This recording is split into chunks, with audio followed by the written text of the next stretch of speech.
Nasabtan ninyo ano mo gamit sila referensya. Now you know. Sana all.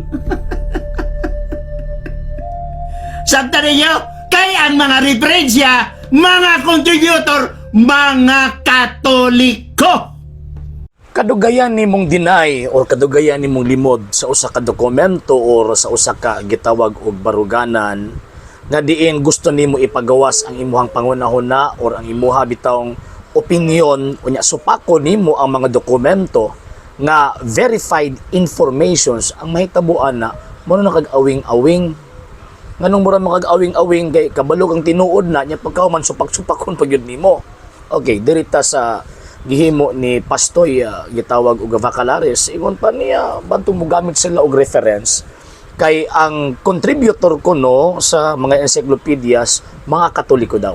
So ato anang usa-usahon nganong mo gamit og tawag ining reference kay pagpadayag ka na nga diin kining ato ang gihimo sa pagribat or pagtubag sa inyoha o sa ilahang gitawag og mga argumento wala to gibasihan o wala nato gisandig lang ang ato ang pagtubag base sa ato ang opinion o personal interpretation. Dili man to sama ining mao mga tawhana apil si Pastor Vacalares nga muribat gani og tawag ining argumento sa mga Katoliko ang ginagamit ilang kaugalingong opinion. Opinionated kung baga ba tan-awa lago na sila basta mo gamit sa librong Katoliko ang ilang opinion isud nila sa libros Katoliko kay para ingnong tinuod sila mali. Dapat ipagawas ang tinuod na kahulugan or ang tinuod nga gitawag og konteksto sa dokumento or sa phrase nga imong gibasa or imuhang gitawag og gipresent.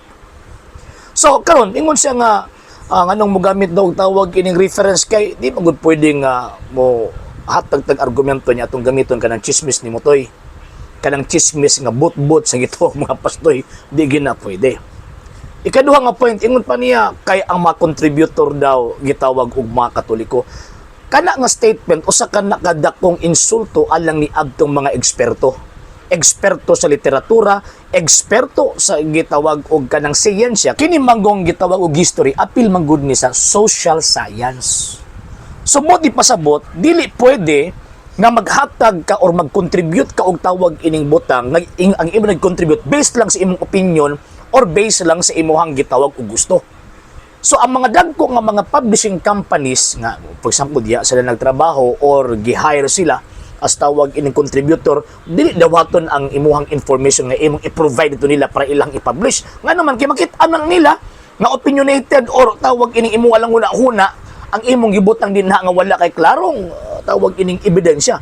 And remember ang kalilabi na gani mga dagko nga mga encyclopedia companies na sila not less than 4,000 experts in different field of knowledge. So makita nato nga before na i-publish iagi una na sa ilang mga editors. Agkadtong gitawag og mga editors sila na ang mo determine, sila na ang mo verify kung kana bang gihatag nga information sa ekspertong contributor correct ba na.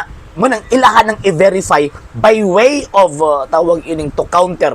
I-counter nila by way of basing the primary and the secondary evidences. And syempre, i-apply nila ang external o internal criticisms concerning sa gitawag og analysis sa history. So, kana ang mahitabo tungod gi-publish na subot di pasabot nakapasar sa gitawag og standard sa publishing company nga mag-provide og comprehensive scholarly tawag ining document or information na i-publish sa ilahang gitawag og libro. So tungod kina-publish na even if Katoliko ka o di ka gitawag og Katoliko nga mo provide ni anang maong gitawag og information tungod kay ilahang gi-verify gitan-aw nilang mga ebidensya primary and secondary and again mo gamit sila gitawag og historical criticisms ang approaches nila sa mga dokumento sa gitawag og kining mga butang nga ilahang nakita nila kanang mga archaeological evidence ilahang tawag ining tagaan og insaktong analysis based sa ebidensya o based information na gihatag sa contributor, diha pa na sila mohimo og konklusyon. So, the fact na nasulat na sa libro, for example, mga encyclopedias, buti pasabot, conclusive ka na. Kini sila, again ha, di sila pwede musulat o gitawag og bakak. Kung bakak na, di na mahalin ng ilahang content, dili na mahalin ang ilahang gitawag og information. Og samot na nga dili mo na ibutang sa mga dagong universidad kay lagi nagbutang og tawag ining information nga dili mao or gitawag og bakak. So, mo ni point na to, bisag Katoliko ang ni-provide sa gitawag og information pero dili man i-publish dayon, moagi man na og tawag ining editing in the sense nga tan-awon i-verify ang information na gihatag sa maong gitawag og contributor. And balikon na ko ha, kana nagsulat scholar na, kana nagsulat eksperto, kana ni provide og tawag ining information eksperto na sa kasaysayan. Og kadto po mag-edit eksperto po sa kasaysayan. I-counter man na ang tawag ng ebidensya.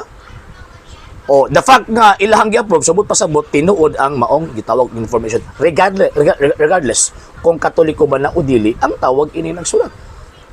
Sa karon kumingon siya nga Katoliko manggod ang nagsulat subot pasabot or contributor. Buti pasabot si Pastoy Bacalaris kini nga tuang higala nga pastoy sa Seventh-day Adventist walay hanaw sa proseso sa pagsulat og kasaysayan. Walay gitawag og hanaw. And nganong ang Katoliko mangyod ang tawag ining ilabi na sa mga dagko nga mga companies, Katoliko gyud ang ilahang pangutanon. Ngano man kay ang tanang primary and secondary evidences and also tanang gitawag og internal og external criticism and analysis Katoliko ray maka-provide. Ngano man kay naatanan sa iyaha ang sources. So mao na nga dito gyud mangutana ang mga eksperto. Kay naman to na sa iyang mga sources di man pwede nga diha sa inyo mangutana kay buto naman mo 1863. Di ba? Mo nang ang Katoliko diri naghatag si Father so and so for example. Pero gitanaw nila na o tinuod ba na o dili kanang gi-provide ni Father Talpulano or Father gitawag og Juan or Father Pedro nga historian. So ingon ana mga sir ug mga ma'am, so kini si Pastor Bacalaris magkaingon ko nga pastor man tani pero ignorante man concerning sa gitawag og literatura kay tanawar gud nang para makalusot lang sa ilahang bot-bot, ilang i-discredit ang standard reference, standard na gani Buti pasabot ni ana general information ang nabutang diha. General facts ang nabutang dinha. So kung mingon ka nga dili na mao tungod kay feeling nimo gitawag og bias, dili provide ng evidence to counter that evidence. Pero ang problema, ang imong i-provide imura pong opinion di dakong katawan na. O sige reklamo nga pagpari magud ang nagsuot ana nya kamo. Imposible man nagway mga istoryan sa inyo ha. Imposible pud na nga way ni counter ana. Imposible pud na and sa akong pagkabalo daghang mga dili Katoliko nga mga editors sa mga dagko nga mga encyclopedia companies. Imposible nga tawag anang wala gi-counter. The fact nga even sila biuyon nga kanang information tinuod na buti pasabot verified na nga information or kanang information nagbit-bit na og facts nga angayang tuuhan.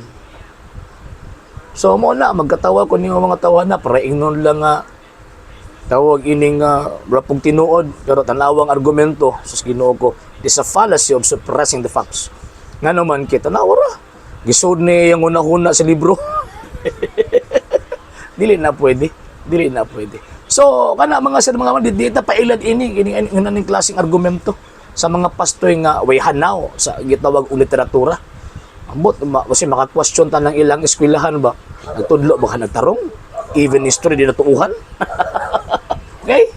Sa hindi pa po nakapag-follow sa mga pages po natin, i-follow nyo po yung mga pages po natin, RJ Horolanciano II.TV, Argumento page, Kuya Apologies TV page, and RJ's Vlog 2022.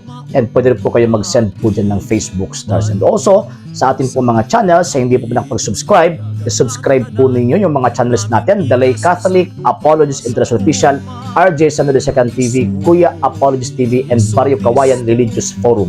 And pwede rin po kayo mag-send po dyan ng super sticker, super chats, and super thanks. And maraming salamat po sa mga kapatid at mga Katoliko na ulis pong tumutulong sa programa po natin. Maraming salamat po. Nang dahil po sa tulong at suporta po ninyo ang programa pong ito, until now, andito pa rin po sa social media. And until now din po, nangangailangan pa rin po tayo sa tulong at suporta po ninyo dahil wala po kami magagawa rito mga sir, mga ma'am, kung wala po yung tulong at suporta po ninyo. Sa gusto pong tumulong, sa gusto pong sumuporta, pwede po ninyong ipadala ang tulong at suporta po ninyo sa pamamagitan po ng ating mga account numbers dyan po sa ating pong screen. And pwede niyo po kaming i-message sa ating pong page kung via remittance po yung papadala po ninyo. Maraming salamat po in advance.